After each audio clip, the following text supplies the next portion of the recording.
Amazing Grace. How sweet the sound that saved. A crackhead, drug addict, alcoholic, meth freak, a wretch. like me. I once was. Homeless. Broken.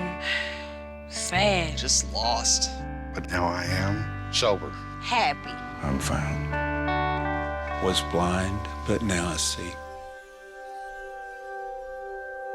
Every day, shattered lives are restored, thanks in part to the good works of the Salvation Army and everyone sitting in this room today.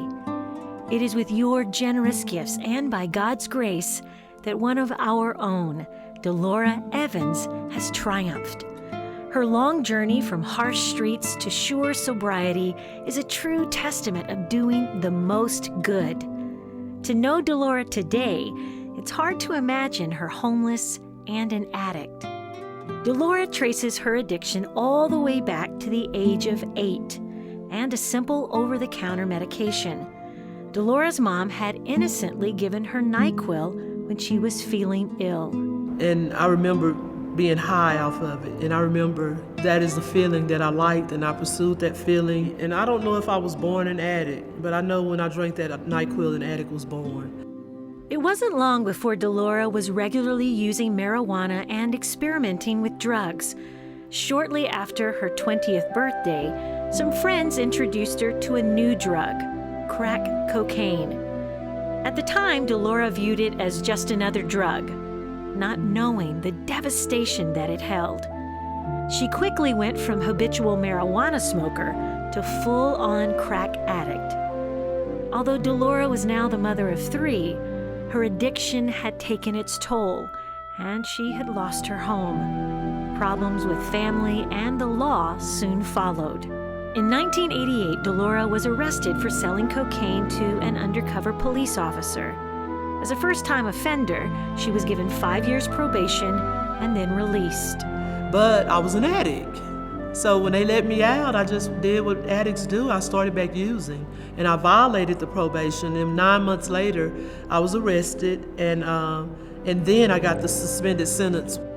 Delora was sent to prison for 21 months.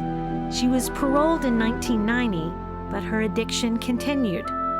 Throughout the 90s, she was homeless, had another child, and was in and out of rehab 5 times. I was exhausted every other avenue.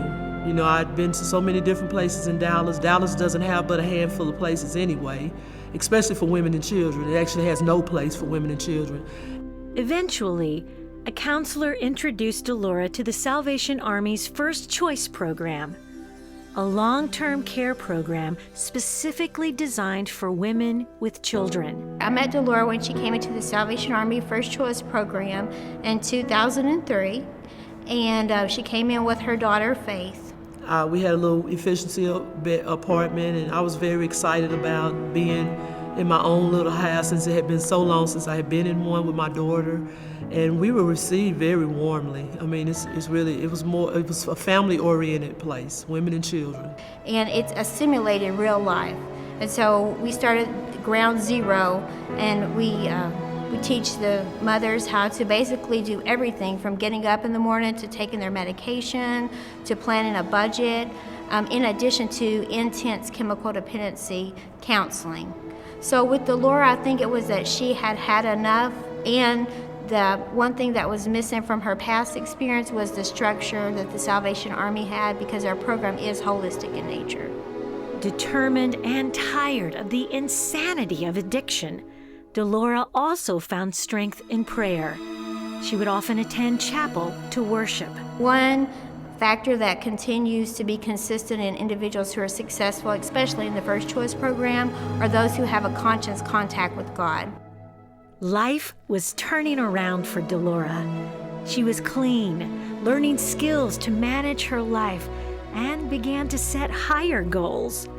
5 months into the First Choice program, Delora enrolled at the local community college. There, she made straight A's.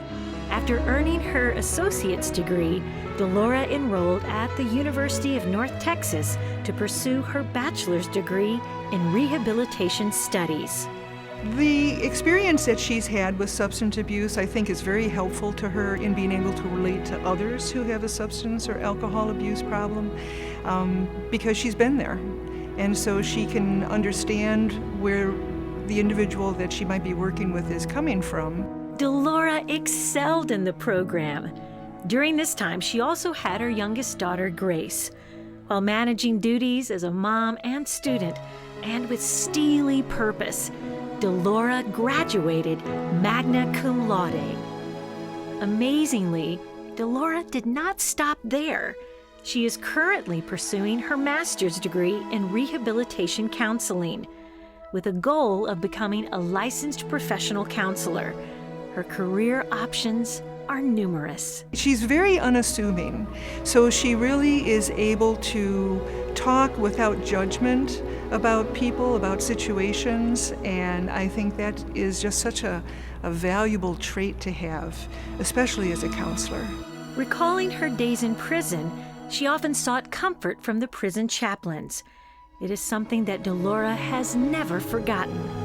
Her long-term goal is to become a prison chaplain herself. She's not a follower, she's a leader, and I think not only will she continue to empower other people, but she will also continue to rise higher and higher. There are people that are in recovery and they're clean and they've managed to get everything that they need, and they're still feeling a tug somewhere. It's because a lot of people stop giving back.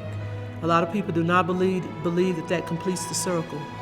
Is to give back, try to give back. And you know, the way my higher power is, he fixed it to where I can actually get paid to do something that I was gonna do anyway and that I love doing. I once was homeless, but now I'm found. Was blind, but now I see.